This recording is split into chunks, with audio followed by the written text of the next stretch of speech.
كل ما يفتحوا موضوع في البيت او في الشارع او في الشغل يقولوا مين الاقوى ومين الاشرس. هو ايه بالظبط؟ هو الخناقه ما بين الست والراجل بتقتصر على ايه بالظبط؟ يعني انا مش فاهمه. يعني ده انا عايزه اقول لك شويه معلومات هتخلي دماغك دي تلف تماما.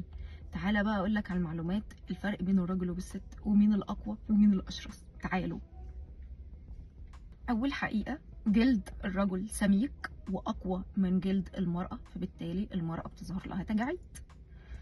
تاني حقيقه، دم الرجل اتقل، صراحه هو دمه تقيل يلطش عن دم الست. الست دمها خفيف، بس للامانه نقول ان في الرجاله دمها خفيف، يعني عشان خاطر الحقائق العلميه بتقول ان الرجاله دمها اتقل.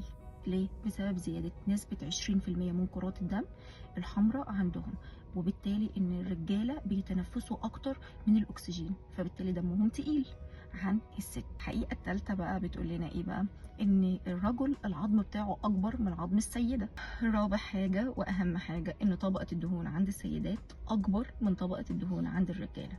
طبقة الدهون دي بتساعد إن هي بتعمل رطوبة وحنان ومرونة في جلد المرأة، فبالتالي هي بيكون عندها قدر كافي من الاحتواء والحنان والحب للرجل أو لأي شخص في الدنيا كلها أو للناس لأفراد عيلتها.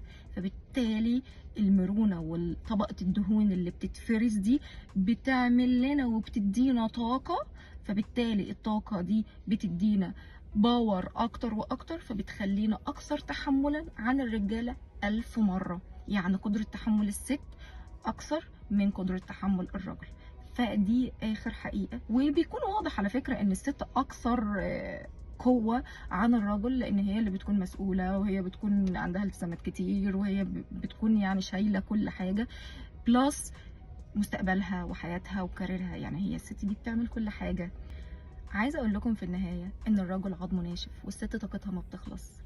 وعايزه اقول لك لو عايز تعرف اكتر عن معلومات تخضك وتفاجئك زي اللي انت عرفته النهارده في الفيديو ده، تابعنا واعمل فولو لايك وكومنت وسبسكرايب.